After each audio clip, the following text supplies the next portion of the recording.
Very good morning. Jai Shri Krishna Guru. Thank you for joining Shri Guru Charitra Parayan. I hope you all had a wonderful weekend. Om Shri Gurubhyo Namaha, Om Shri Ganeshaya Namaha, Om Shri Saraswataya Namaha, Om Shri Guru Dattatreya Namaha, Om Shri Mahalakshmi Namaha, Guru Brahma, Guru Vishnu, Guru Devo Maheshwaraha, Guru Sakshat Parabrahma, Tasmai Shri Guruve Namaha. Shri Guru Charitra Parayan. We'll continue from where we stopped, that is chapter 15, Holy Places of Bharat. Just a quick recap, what is the chapter all about?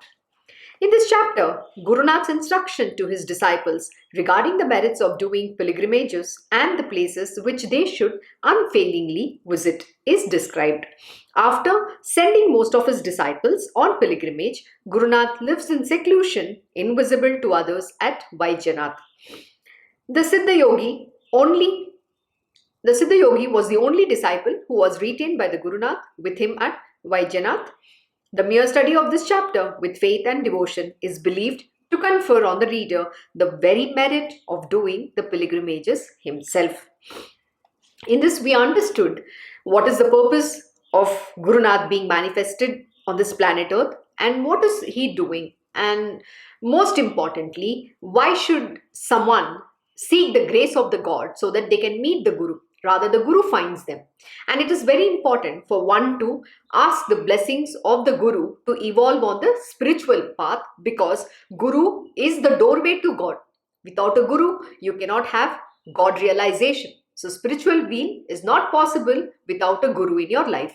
So when you have this Guru, why are you running after asking for your material worldly desires? The fulfillment of your material worldly desires, which is what even Guru Nath has very nicely explained. Why is the reason he is going into incognito or he is becoming invisible? Because he says everybody is coming only they are all coming to him only to seek the fulfillment of their desires. They are not coming to the Guru Nath to learn about the real spirituality. What is going to actually be fitting for being born as this human being.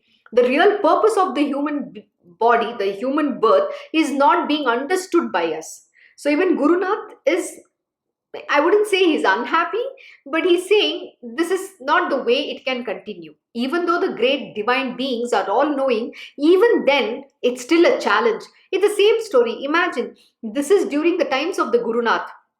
Can you imagine today in the Kali Yuga, which is why my Krishna Guruji will always keep saying this to me and all of his devotees and disciples, that we have to become a lot more tolerant towards this entire world. We need to become compassionate. We need to be kind. We need to be forgiving, for the very simple reason these people don't understand. They think the only reason why the divine beings or they believe in God is because they want miracle. They want to see miracles, or they want to go there to fulfill their demands. This is why they think the great sages or the saints or the gurus exist. But these people do not understand what is spirituality. The real meaning of spiritual is not understood by anybody. That is the problem. So that is why the Guru Nath also says he's only seeking hardly few disciples who will walk that path with him. So see, example, in this case of Narasimha Saraswati, he came to establish the sannyas ashrama dharma. Now if you look at his disciples, they are also the sannyasis. They follow the same path. Likewise, if you take my Krishna Guruji, he's established and he only propagates the path of bhakti marg, which is love and devotion to the Lord Almighty. So we follow the path of bhakti alone, which is only to have love and devotion. Because in the Kali Yuga, there is nothing else you can attain. You can't do anything because we are such a indisciplined creatures. We are not disciplined. We don't want to do anything. We are filled with inertia, lethargy. Everything is tamas. Tamas is the only guna which is predominant in Kali Yuga. So where it is that you're going to be either Rajasic or even Satvik. Satvik too is out of question. So what the Guru teaches us is to become Sattva. You have to rise from Tamas to Sattva. Sattva is to be your good self, to be the epitome of goodness. That is what the Gurus teach. So let us continue from where we stopped.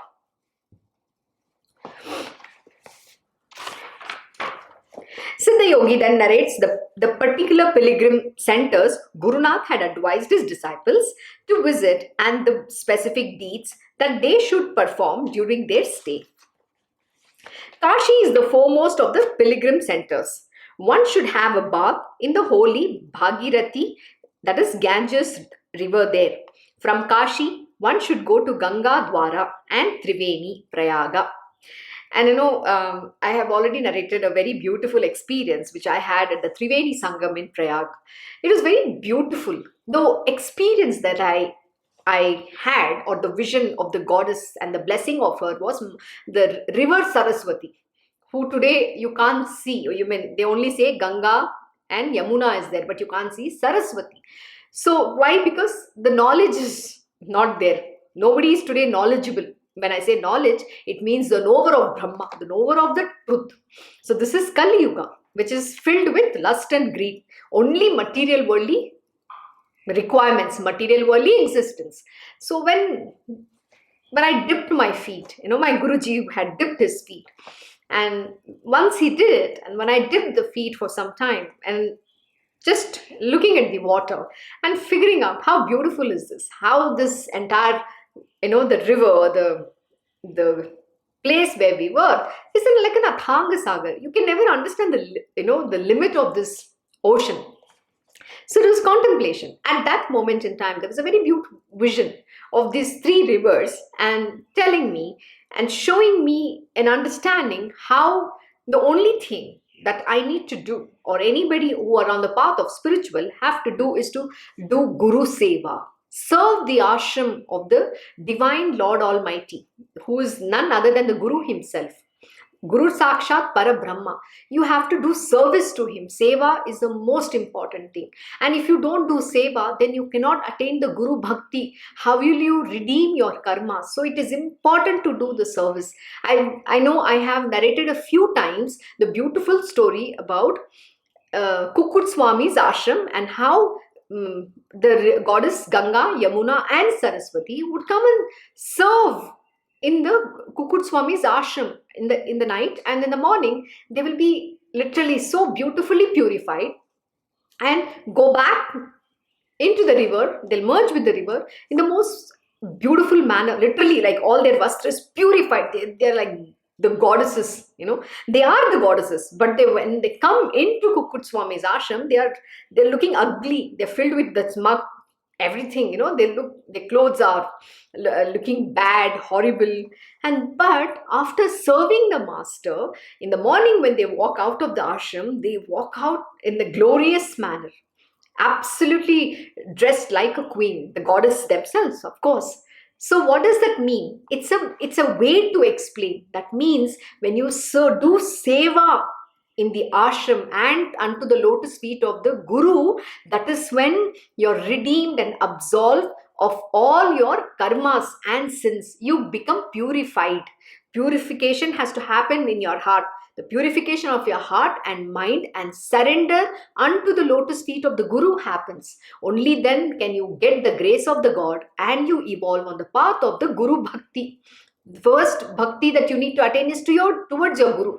Only when you can have that bhakti for your Guru, then you will have the bhakti for your Lord Almighty. Not otherwise. We'll go worship. We'll worship any of the forms we feel like, which is our Ishta. But the most beautiful form to worship is your Guru. You know why? Because he's the Parabrahma himself. The God is there in the form of your Guru. But if you can't attain the bhakti for that Guru, then how can you attain prema unto the lotus feet of Lord Shri Krishna? You cannot. So that form is very important. Only through the form can you attain the formless. This is something you need to realize. So how do you even find a Guru? Even if you don't have a Guru today, whoever your Guru might be, it could be just Sai Baba.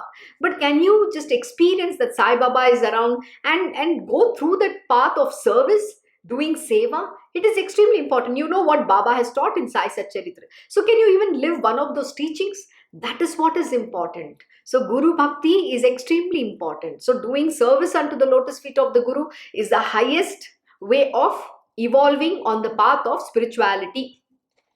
So coming back, Yamuna, Saraswati, Varuna, Kusavarta, Satadhruva, Vipaksha, Saravati, Vitakshta, Asikni, Okay, these are difficult words I'm trying to pronounce.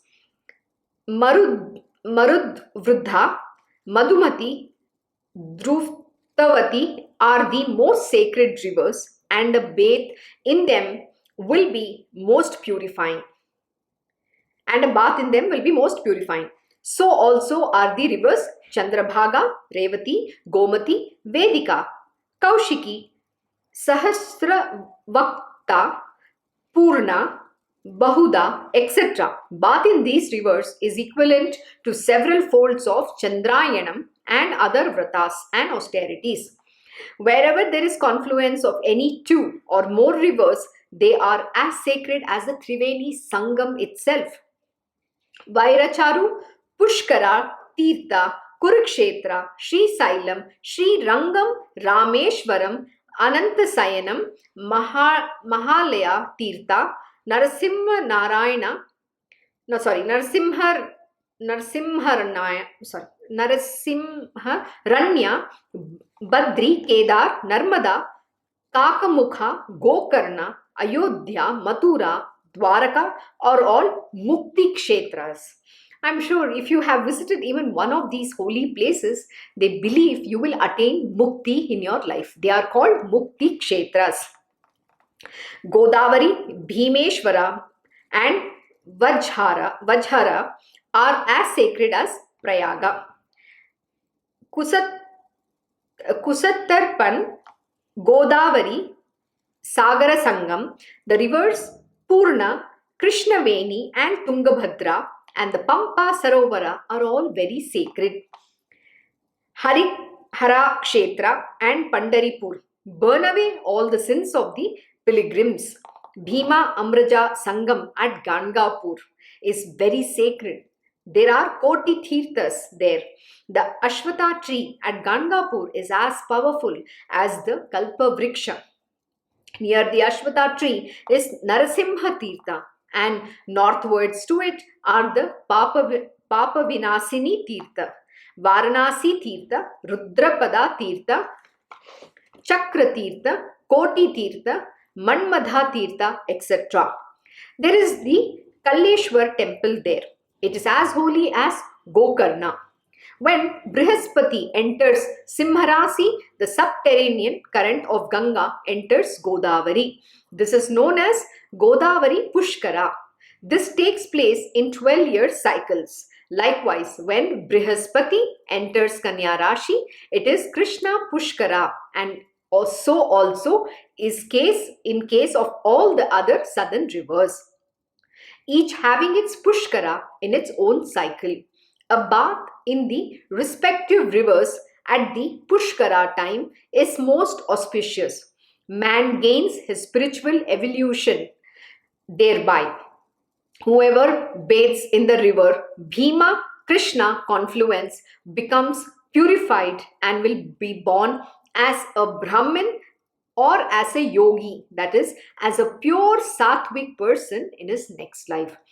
See, there's a very beautiful lesson. Maybe I will have to come back to you because I can't remember it exactly. What are the different nerves that we have, nervous system within our body. So if you talk about this confluence that it happens, this confluence also happens in this body alone. These rivers are not outside of the body. You need to understand, this is we are going to the holy tirthas. The rivers are the sacred rivers where you go and purify yourself. But please remember, the same confluence also is there within this kshetra as well, and that is the adhyatmic knowledge. And I'll come back to you about what does this confluence mean within our own being. Man gains his spiritual evolution thereby. So what does happen? A bath in the respective rivers at the Pushkara time is most auspicious. Man gains his spiritual evolution thereby. Whoever bathes in the river Bhima Krishna confluence becomes purified and will be born as a Brahmin or as a yogi, that is, as a pure sattvic person in his next life. So you have to always aim for having a very good birth, not just in the current, but most important in the future lives as well. You need to be born as a sattvic being, and you have to evolve on your spiritual path, because spirituality is not attained in one life alone. It is to eternity. So you have to keep, being born. But what is being said is, when you may meet your guru, he will, stop your karmas only when you attain the guru bhakti and you follow the diktats of your gurudev. Whoever battles in the Patal Ganga will have Lord Mallikarjuna's Jyotirlinga Darshan at Sri Sailam and will attain liberation. Krishna Sagara Sangam and Kaveri Sagara Sangam are annihilators of all sins.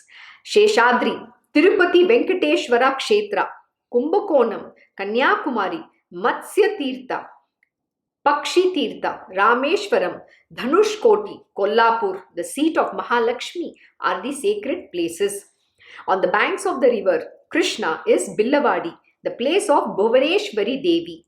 At Amarpur, on the banks of river Krishna, there is the confluence of 5 rivers, Panchanadi Kshetra.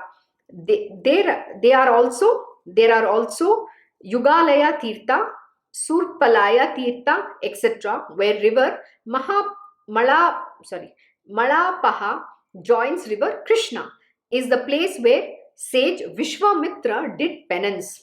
At Kapila Kshetra, river Krishna flows as Uttaravahani, that is in northern direction. Whatever penance is done, there it gains millionfold potency. Pitapur is Dattatreya Kshetra. Manigiri is the place where the 7 sages did their penance. Darshan of Ahobila Kshetra earns the merit of 60 yajnas. At the onset of the rainy season, the river waters get polluted and should be avoided by pilgrims for varying periods of time. For the residents there, however, this prohibition does not apply. See, it's very, very profound. Why do we have to visit some of these holy places? Is only to get the grace of these great masters who themselves have done tapascharya. They have tap. Tap means what? They have burnt in the penance. They have burnt all their karmas. They have meditated there. They have burnt all the sins, and they have actually sanctified that place. They have attained their own spiritual wheel. So visiting these holy places will also confer the same blessing on you. There is no other purpose, so that you evolve on the path of dharma. You become a sattvic being, and also not in just this life, you also in the next birth be born to a pious family, and most important, you become a sattvic human being, and you're born as a sattvic person. In the sense, sattvic in the sense, you are not born as a rajasic or a tamasic being. You're not in that gunas, but you have full of sattva guna in you. That is what it means. Pilgrimage is the means whereby all past sins are washed off and immense spiritual merit is earned, because these masters bless you. They all went on that spiritual journey, and when you pay a visit to them, they are very happy. You know why? Because for them, they crave their true devotees to visit them. So when you visit, they're extremely pleased with you. They are also very happy to bestow their blessings so that you can evolve on the path of spiritual. Imagine, what does Lord Narsim Saraswati say here? See, everybody comes with a begging bowl to me. I crave for those who at least understand the true purpose of this human birth. Why are they wasting this human, that's one human birth? They are wasting it. They are not asking me for the spiritual wheel, where I am the Kalpa Vriksha. I'm sitting here, the knowledge incarnate. I'm waiting to give them that knowledge, but there's no takers. So when those spiritual seekers visit this holy kshetra, the divinities over there, the gurus, whoever had, whoever had did penance, or when they visited that places, they have established that divinity over there. Their blessings and grace is ever waiting for the real spiritual seekers. So when you go, these masters are greatly pleased. So it is very important to get their blessing. What happens when you go visit these holy pilgrimage? The merits of it has been mentioned here. Pilgrimage is the means whereby all past sins are washed off and immense spiritual merit is earned. All these places are resonant with spiritual vibrations. It's fully charged. That whole place is fully charged. It's vibrant with that power because they have done tapascharya, penance. They have sat there for years. They have did so many beautiful things. And that is why my Krishna Guruji, when he visits, he doesn't have to get any purification or anything done. On the contrary, what does my Guruji do? The reason why he visits these holy places is to re-establish this divinity. Because today nobody is having this faith. The world has been contaminated because of the material worldly existence, because we are in Kali Yuga. In order to remove all that and to re-establish the divinity and that faith of people in that holy places, he goes and visits them. Only those places where he has to establish the divinity back. The divinity is very much there, but it's covered. It's literally nobody is able to see it because of the sins that is happening around them. So this place is filled with spiritual vibrations, and they enrich and speed up the men on their spiritual evolution for certain. Advising the disciples thus and giving many more detailed instructions, Guru Nath sent all the disciples on long pilgrimages. He especially told them about doing nadi pradikshanas and what immense benefit they confer. With one nadi pradikshana, one would have lived away and exhausted all his karmic lives and attained liberation. While all other disciples thereafter left to do the long pilgrimage with Guru Nath's blessings, I was allowed to remain with Guru Nath and serve him. Thus concluded Siddha Muni. Here ends the 15th chapter of Sri Guru Charitra called the Tirtha Yatra Prakarana. Glory to the all-merciful, the omnipresent and the ever-responsive Guru Nath. So let me read out for you the holy places of Lord Dattatreya. Girnar, Saurashtra, Gujarat, main abode of Lord Dattatreya. Even today, it is believed on the Guru Purnima, in the mountain in Girnar, there is a room where they lay the bed for Lord Dattatreya and they keep the offerings over there. And it is believed that the next morning when they open the door, the bed is little ruffled, which means it's a sign that Lord Dattatreya visited and he bestowed his grace there. And please remember, Lord Dattatreya is an Avaduta. He's ever free. He's just roaming. He's very much present amongst us. Rather, to those who are his ardent devotees with faith, when you call him, he's always there. He's very much there in this world, even today. Kuravpur, Raichur, Karnataka. Shripada Sri Vallabh site of penance, where he did his penance. Ganagapur, Gulbarga, Karnataka, abode of Sri Narsimha Saraswati. In fact, we'll be reading a little bit deeper about Sri Narsimha Saraswati, about Ganagapur. When we do that chapter, I will narrate a beautiful experience which I have had when I visited a few times along with my Guruji and his other disciples. Narsobachawadi, Sri Narsimha Saraswati, site of penance again. Oh my God, this is a very beautiful place. This is, it's in Maharashtra. I think it's it's in between, when you're going towards Pandharpur, it's on that Pune highway. I don't know exactly what the route is, but you can always Google. It's a very, very beautiful place. You must visit if you get an opportunity. Sri Sailya, Samadhi site of Sri Narsimha Saraswati. So with that, we end the chapter 15. Now we begin the new chapter. Since we have 30 more minutes, we'll continue. Chapter 16, Fruits of Devotion to the Guru. Oh my God, that sounds quite exciting. I hope you're looking forward to it.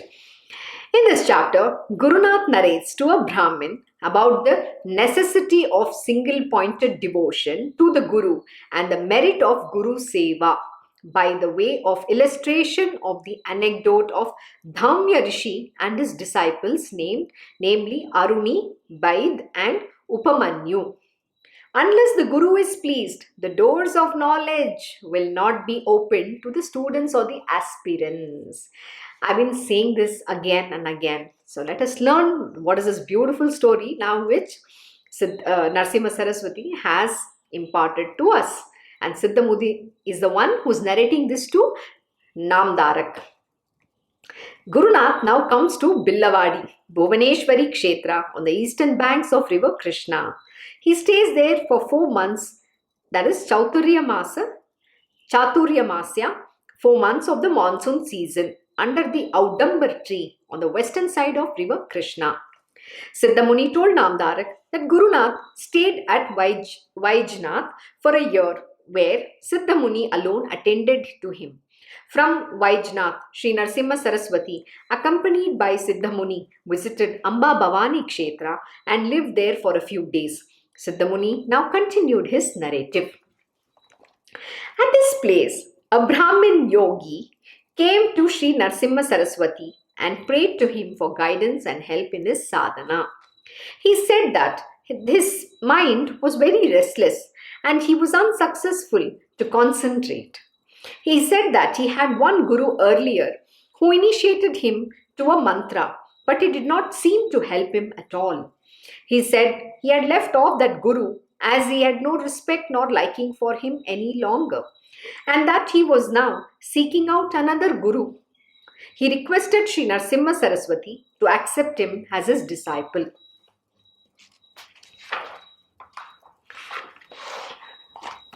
Sri Narasimha Saraswati told him that it is never proper to talk disrespectfully of one's guru, and that he had committed a very great mistake in forsaking his guru. He said that it is not for the student to judge the merits or demerits of the guru.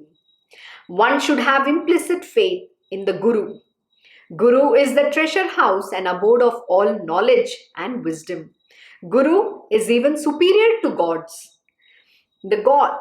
The student must ungrudgingly, selflessly, dedicatedly, and lovingly serve the Guru. Oh my God. You know what? For the rest of my life, we can just spend in this one paragraph, like how my Krishna Guruji has taught. It's a most difficult thing to do in any disciple or his devotee's life, because we are filled with so much ego and arrogance. And I don't know, this thing about I know, that I am the greatest, I am somebody great, is the kind of attitude we demonstrate. We are jealousy, we are full of jealous. We cannot think straight in life. Our mind is always, deceiving us. It's always doubting the guru, the master. And most important, I'm going to read word by word, and then let's go through what is Guru Nath explaining here. Sri Narasimha Saraswati told him that it is never proper to talk disrespectfully of one's guru. What does that mean? You cannot talk disrespectfully of one's guru to someone else. How can you go and make judgment about your guru? See, one very important lesson which my Krishna Guruji teaches anybody who comes to him is this. When you have believed in somebody to be your guru, you have to hold on to their feet. And he will always say, I will never tell you to follow me. Because the other person who you said is your guru is your master. And I am not going to, ask you to come and follow me. Yes, you can listen to my satsang. You can listen to anybody's satsang. There is no harm in that. But you cannot forsake your own guru. See, if you have given him that respect and the position that he is a guru in your life, you cannot forsake him. Please remember, this is a param satya. It is the truth. It's a gospel truth. You need to understand whether your guru is behaving in whatever manner, he is having whatever kind of a life. But it is not for the student to judge his Gurudev. See, the Gurudev has been appointed by the Lord Almighty. He's put in that position for a certain reason. So we as students are nobody to question this. It's very, very important. First, you cannot go to another person and talk disrespectfully of your Gurudev. And if you do so, that is the greatest sin that you will ever commit, which is what Narasimha Saraswati is saying. He is Lord Dattatreya himself. So please pay attention and listen to this particular, paragraph. This is extremely important. How do you treat your master and how do you have absolute faith and devotion is very well explained in this paragraph. and that he had committed a very great mistake in forsaking your guru. Please remember, when you leave your guru, you are actually committing a greatest of the sins. And that sin you don't even understand. Your Guru Dev can forgive you, but please remember, this entire universe, the gods and the goddesses are never going to forgive you. And you're going to face the repercussions for the sin that you have committed. So you cannot forsake your guru. And if you believe that someone is your guru, please hold on to their lotus feet. And this is exactly what my Krishna Guruji will teach all of the disciples who come to him. Sometimes someone has already accepted somebody to be their guru, and then they'll come to my Gurudev. But you know what my Krishna Guruji will say? See, when your guru is there, when your guru is very much existing, I cannot, I will not initiate you. On the contrary, you have to go back to your guru. You have to follow him and do exactly what your Gurudev has ordained you to do. My Krishna Guruji will only, tell them that he will guide them and he will show them the right path and say, yes, you can listen to my satsangs. But beyond that, he will not say, oh, you leave your Guruji and come and join me. He's never like that. See, it's a part of Guru Parampara. They will not go against another Guru. Similarly, when there was a very nice, great, saint, or we can say sage in Kama Reddy, his name was Riyananda Baba. He had a few disciples. Whenever my Krishna Guruji has visited, he will not go there and talk or do anything. On the contrary, wait for Riyananda Baba to give instructions. And Riyananda Baba's disciples would sometimes reach out to my Guruji.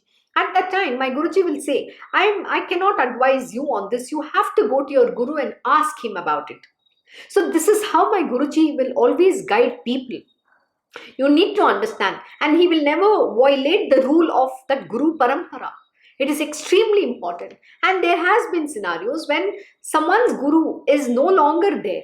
And when that person, reaches saying, I want to learn from you. I take you as a guru. So, but he's not going to initiate him. But you know what? He's only going to show his own guru in my Guruji. You can experience your own guru in my guru. That is because that is who they are. The Guru Tattva is one alone. This Guru, the Guru is nothing but then Guru Tattva. It is Tattva, it's an essence. It is not a physical form that matters. And every form has a role to play. It has a purpose to serve, and it is only going to establish that aspect of that purpose which they have come here to do, for which they have taken that manifestation. This is what you need to understand. So please remember, how do you recognize this real master? And when you have this real master, what are the things you're not supposed to do is what here Narasimha Saraswati is explaining. How to treat your guru, how to behave with your guru, how to, go ahead on the path of learning from your guru. This is what here it's being imparted to us. The next is, he said that it is not for the student to judge the merits and demerits of the guru. We are not here to judge how the guru behaves. The guru can do what he wants. Please remember, he is the divine manifestation. There is no karma accruing to the guru. He is beyond this mind, body, senses, and he has transcended the three gunas. He is beyond the illusions of the delusions of Maya too. Everybody is adheen to him. They are all his servants. Please remember. So don't, look at your master, the way he behaves, and then make judgments about it. I'll tell you one very beautiful story here. Why do the guru behave in a certain way? That they do it because they are teaching someone something. They're imparting a particular lesson, or that through that event, they are teaching a very important lesson for all of their students. We don't know the purpose. We don't know what beautiful leelas are there meant to be. So don't go by the physical appearance of your master. It's a very beautiful story. I have actually narrated this, but I will once again just condense, explain the story in a very short format. It is about Lord Dattatreya. See, all the gods once went to Lord Dattatreya saying, Gurudev, please come and save us. That time Sahasrahar Arjun was creating a havoc in this world. So everybody were fed up and they were all trying to find Lord Dattatreya. Lord Dattatreya was not to be found anywhere. And they came to the ocean where they figured out that Lord Dattatreya is there inside the ocean and he's meditating over there. So they all were bowing down to him and saying, please, master, please come out. Come and save us. So then they were very devotedly praying him, and they were seeking his, shower his grace on them. At that time, the Lord Dattatreya realized, okay, they have found me. I cannot now go anywhere. So let me see what I can do. And when the Lord, comes out of that ocean, he has very two beautiful damsels besides him, and he's got one liquor bottle in his hand. They are very gorgeous looking, and the Lord is just enjoying with them. So all the gods are still bowing down, they're just praying to him. They did not show one amount iota of doubt in Lord Dattatreya. They were still bowing to him. And then Lord, the great master understood, okay, they have recognized me, so let me now remove my Maya. Like this, and those beautiful women and the liquor bottle, everything vanished. That is nothing but his illusion and delusion. That's a delusion that they put up for this world. Please remember, what can any Maya touch them? Maya is adheen to these great masters. There is no woman in this world who can attract this being. They are beyond everything. So when the gods recognized, then Lord Dattatreya removed that delusion of that sight, and then he says, okay, now I will come and do that purpose. So this is to give you an understanding for not to make any kind of judgments about your Gurudev. Just because you see him behaving in a certain way, doing certain things, please remember, he's putting up a show. That is not the real who he is. I used to have a very strange experience with my own Krishna Guruji. My Krishna Guruji, will always in the material world, show himself to be extremely ordinary. But I cannot see him as an ordinary being, because for me, he's my Lord Almighty. He's Lord Sri Krishna himself. So when you see your Gurudev, and when you know he's that God Almighty, his way of behaving is very different otherwise. But in front of people, he will completely behave in a very different manner. But the thing is, obviously, the people sitting in front of him do not understand that, and they'll start treating him in a very ordinary humanly manner. And that is the delusion he puts up for the world. And the problem with me is I get upset about it, because I know he's not that ordinary human being. But when somebody treats your Gurudev in a very ordinary human being manner, it's obviously you have this dichotomy of your mind. It's like, no, how can someone treat my Gurudev like that? He's the Lord Almighty. So my Guruji will always have to tell me. He'll say, Rajma, why are you getting angry? Please remember, if I don't want someone to recognize me, why do you think that somebody has to recognize me or treat me nicely or give me that respect? But look, I am capable of handling. If you know who I am, and if you believe that I am who I am, then why are you getting upset about it? So this is the way my Gurudev will himself test people out. It's indescribable. I can't adequately put into words. So I can explain what I'm trying to actually convey here. See, these great masters appear to be very ordinary. That's what I'm trying to say. Do not go by their false appearances, because that is who they are. They'll always cover you with this ordinary appearance, and that is called their Maya. Always see grace to see them beyond that. That is not who they are. You need to understand this. And so funny. And somebody came to meet my Guruji, and he was in a very casual manner telling, Guruji, you know what? Your satsangs is not the one like I've ever heard. See, for me, my Guruji is my everything. So somebody who's, you're a strong supporter of someone, so you're always going to be for that person, right? So when someone says even a little thing in an innocent manner, I'm like, do you know who? Of course, it's not going to be there, because that is who he is. Only God can teach who a God is. My Guruji is God himself. So what makes you think anybody else will have given that explanation? Do you think this is for everyone? So this is the way I would react. It's very funny. But then that's why my Guruji will always say, have compassion. It's okay. The world is going to look at with that eyes, because that is the delusion that they see. What we don't understand is that he's beyond all that. You need to seek the grace. And here, the whole aspect to describe the stories is to give you an understanding how to recognize this Guru.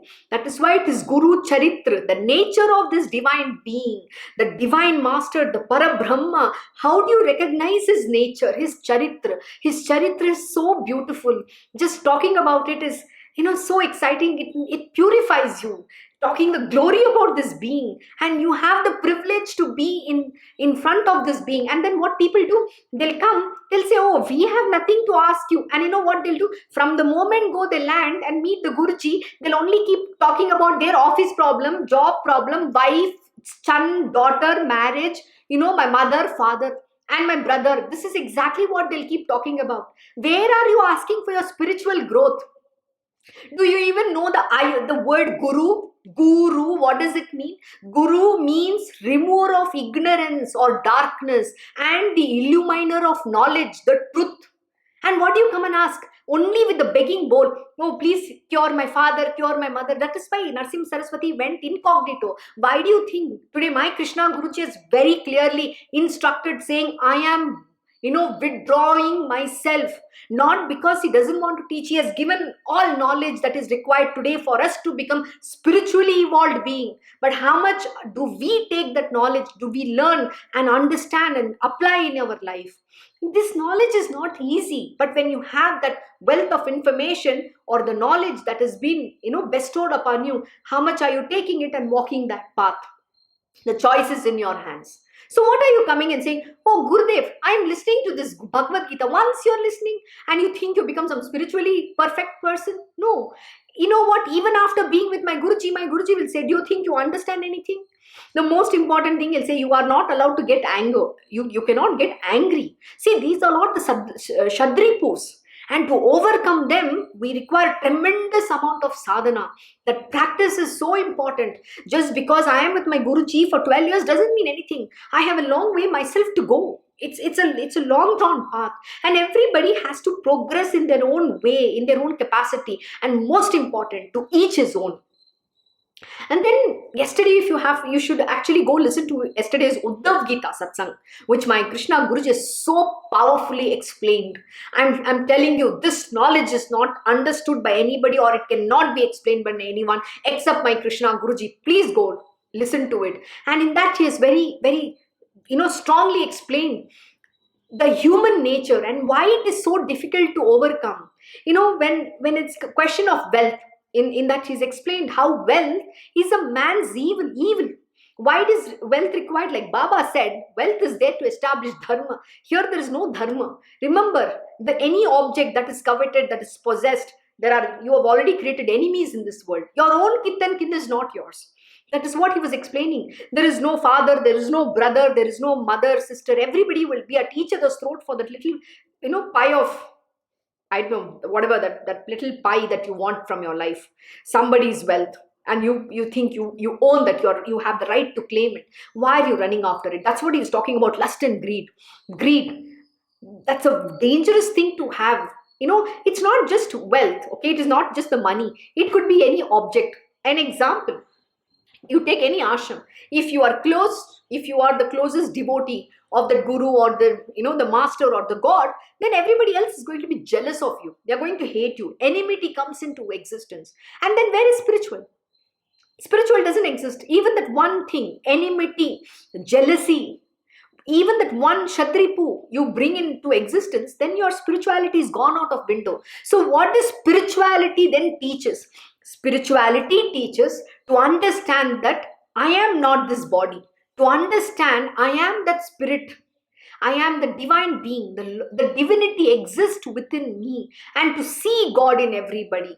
Goodness is what you have to evolve in. Sattva. Why are we saying the sattva? What does Narasimha Saraswati say? When you do this pilgrimage, they bestow upon you to become sattvic in nature. Why is goodness very important? Without goodness, you cannot attain your spiritual will, whether it is for me or anybody else. This is the param truth. We are talking Guru Charitra. We are not talking any ordinary scripture. This is for you and me, everybody who's listening and who's narrating as well.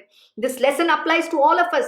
Please remember the sattva guna is extremely important. And what does the Guru teaches? The Guru teaches this path.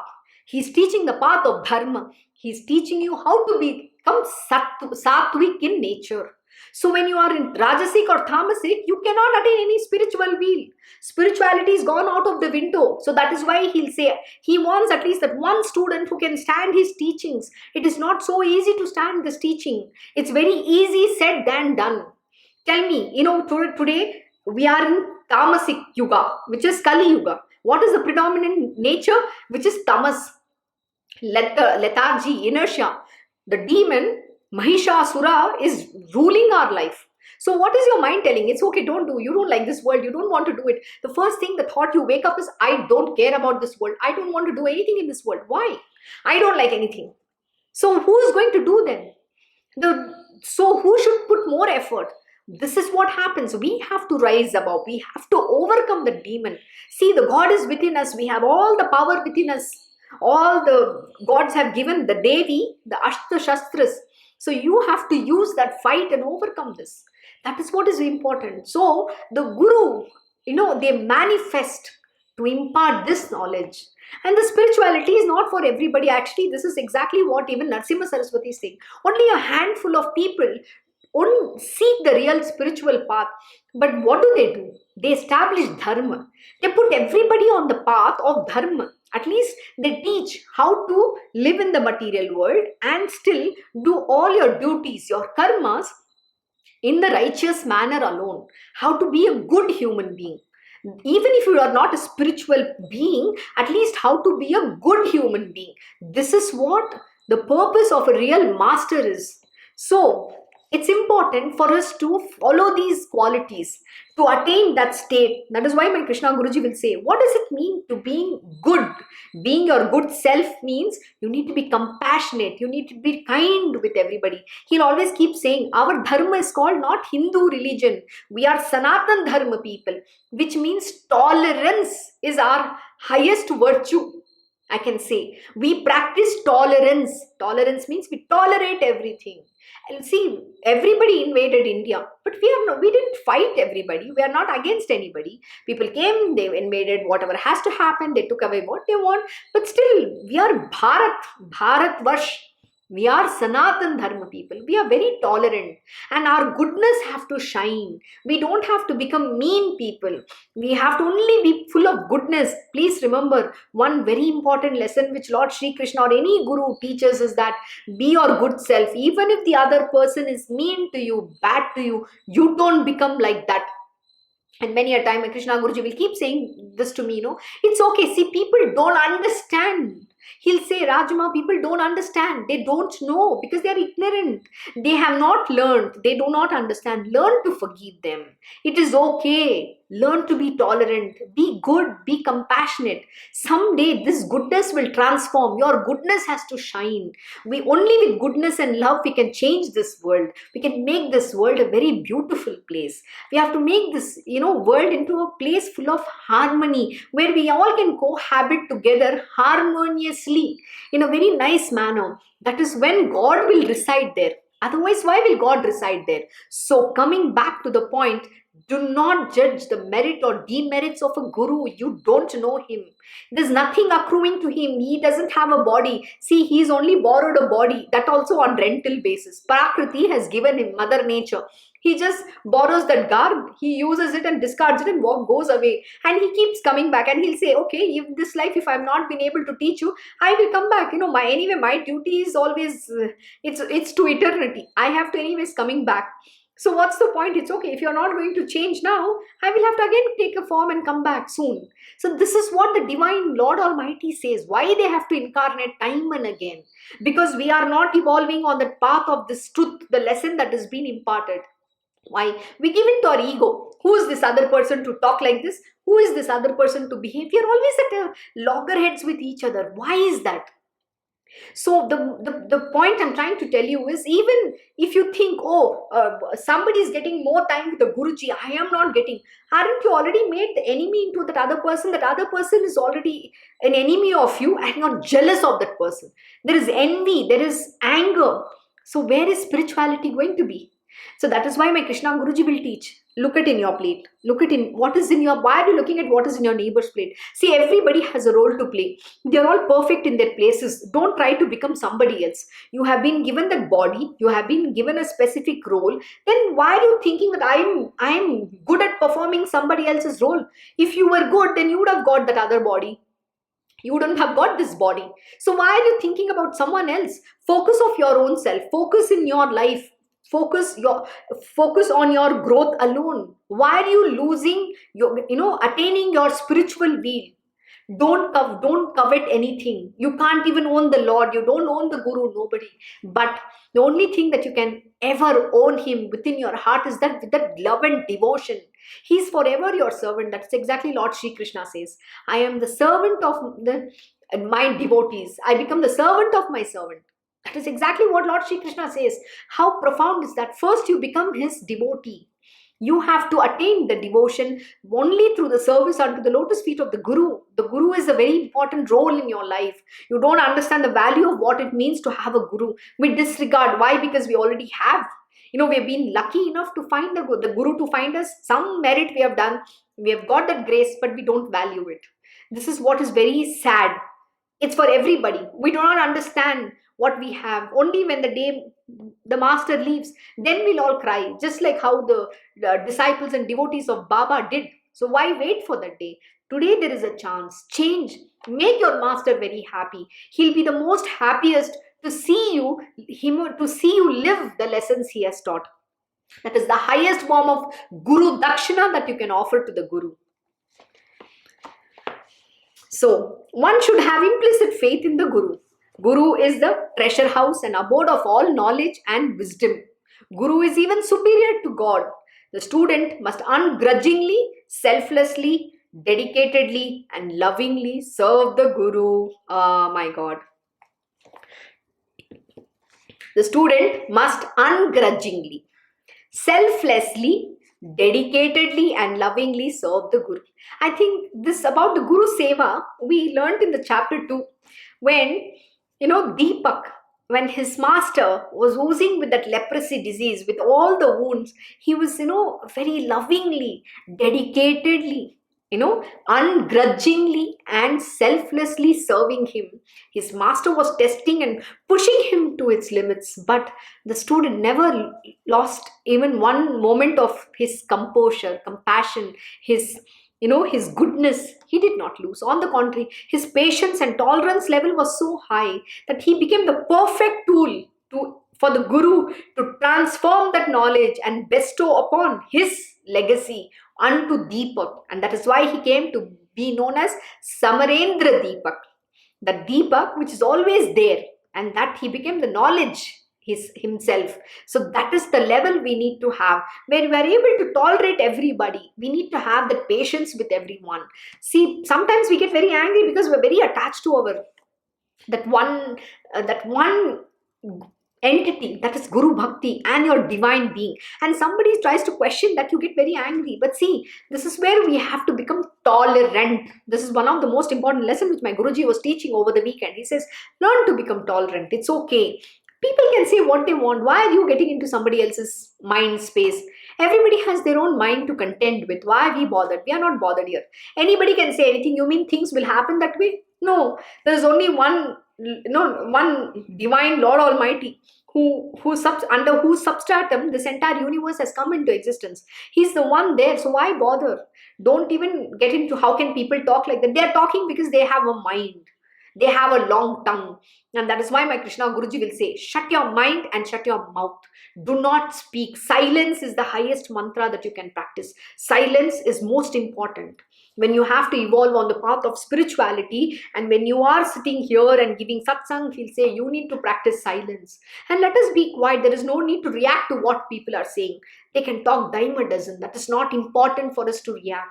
So please, take this very much close to your heart, and if you have a Guru, please follow this very, very religiously. And let me tell you, the real God realization is just in the palm of your hand. What are you searching for and what are you striving for? The day your Guru is pleased, I'm telling you, the God himself will realize himself to you. He will reveal himself to you. So self-realization happens. The self will reveal itself to you. So what are you searching for? Just have the bhakti alone. So whatever be the hardships of service, you have to serve the master, whatever might be the hardships. We say, oh, I have so much work to do. Oh my God, I'm doing a menial task. There is no menial, there is no big task, there is nothing. Every task is a service to the Guru. He's only checking at your humility. Because we believe, oh, when I grew up, I had servants who were doing this. Today I have to do all this. I have never done this job in my life. What does the master says? Who are you to do or not do? You have been given a job so that you can learn. There is nothing small and big in a job, in a task. Please remember. You will have to serve. You will have to do everything. Sometimes we think cleaning a toilet is a very bad, dirty job. What makes you think? It's your dirty thing that you're cleaning. Learn to clean that. Why should somebody else clean it for you? So, and most important, can you clean for others as well? That is where your humility will show. That is where you would have had overcome your mind. We think, oh, that's a menial task I am not going to do. What is this I am not going to do? In an ashram, you should be able to do everything. What is the Guru? Why do you come to ashram? What does this meaning of ashram means? People think they can start ashram from anywhere and wherever they want. Please remember, ashram is not a place which you need to have a fancy place, a place dedicated with 100 acres of land and running a conglomerate. That is not ashram. Ashram means where the Guru lives. Wherever your Guruji lives, that is an ashram. And ashram means come. A means come. Shram means effort. You have to wear yourself out. You have to put your self-effort to evolve, to do seva unto the lotus feet of that master. Ashram is also means you come and take refuge unto the lotus feet of the Guru. Not come and show your arrogance and egoistic behavior. Nobody is asking for you. Please remember, the great Lord Mighty is not sitting here so that the great mighties who are existing in this planet Earth, all this, who think that they are some great gods, who want to visit my master and try to sit with him equally and try to question him. Sorry. Humbleness, bow your head, show that humility. That is what is important. Ashram is a place where we follow and live the teachings of this great master, where there is a decorum, there is a way, there is a method. He teaches us and he trains his disciples so that we can carry forward his legacy. We become an example, like the way how the Guru is an example for his devotees and disciples. Like that, his disciples continue to carry forward that legacy and establish that in this world. That is what it means. So don't have your own concocted idea about an ashram and don't come and give your expert advice and guidance over here. We are not interested. There is nothing comparable to the Guru, to the service rendered to the Guru. Only if the Guru is pleased will the gods be pleased. If the Guru is not pleased, all the gods even cannot help him a wee bit. This is a very powerful lesson to understand. Please remember, you can do whatever with the gods you want because you have a Guru. If you have a Guru, your Guru will come and save you. But please remember, when you fight with your Guru, and if your Guru gets angry onto you, when your Guru gets angry with you, please remember, there is no gods who can come and save on this planet Earth. Then your end, there itself you have to have your Samadhi Mandir. Sorry. So if the Guru is not pleased, all the gods even cannot help him a wee bit. Please, mark this, underline this sentences and keep it in your heart. Embed it in your being. Guru Bhakti and Guru Seva. From the foundation of Guru Bhakti and Guru Seva form the foundation of spiritual sadhana. Guru Bhakti and Guru Seva form the foundation of spiritual sadhana. The only spiritual sadhana is the Guru Bhakti and Guru Seva, without which you cannot attain God realization. Mark it in your head, being embedded in your heart. Those who have the masters, what it means to have Guru Bhakti and Guru Seva, without which you cannot attain even an iota of spiritual being. Please remember that. And the winning of the Guru's grace alone is the fruition of all sadhana. Oh my God, you have to win your Guru's grace. When your Guruji is pleased, when he sees that his disciple has reached a certain level, when he is sincerely pleased with you, that is when the fruition of all the sadhana will happen. Until then, nothing will happen. You can try you can try what you may, but that sadhana will yield no results, nothing shall happen. But when with the winning of your Guru's grace alone is the fruition of all sadhana. Sri Narasimha Saraswati narrated the stories of Dhaumaya Rishi's disciple as example and illustration of this truth, which we will continue tomorrow, of what this whole, one paragraph, the teachings which is given about how to be with the Guru, the do's and don'ts, is very clearly written here. Let us see what the further story is about Dhaumaya Rishis and his disciples explained to us. I hope you enjoyed today's lesson. This is a very important lesson. Please, go reread this once again from Guru Charitra and make this, literally a Bible in your heart. Those who have a master, those who have Guru, and those who are seeking Guru also. It is extremely important for you to imbibe in your heart and mind. Embed that within yourself. So thank you for joining Sri Guru Charitra Parayan. Wishing you all a very happy Monday. See you all tomorrow. For tomorrow, I most likely will be doing in the morning. If not, if there is any change in the timing, I will let you know. Thank you for joining Sri Guru Charitra Parayan. Om Shri Mahaganapate Namaha. Om Shri Gurudev Datta. Om Shri Sachidananda Sadguru Sainath Maharaj Ki Jai. Om Namo Bhagavate Vasudevaya. Digambara Digambara Shripad Vallabha Digambara. Om Shri Krishna Guru Nath Nathaya Shri Guruve Namaha. Om Devi Durgaya Namaha. Om Shri Krishna Arpanam Namastu. Krishnam Vande Jagadgurum.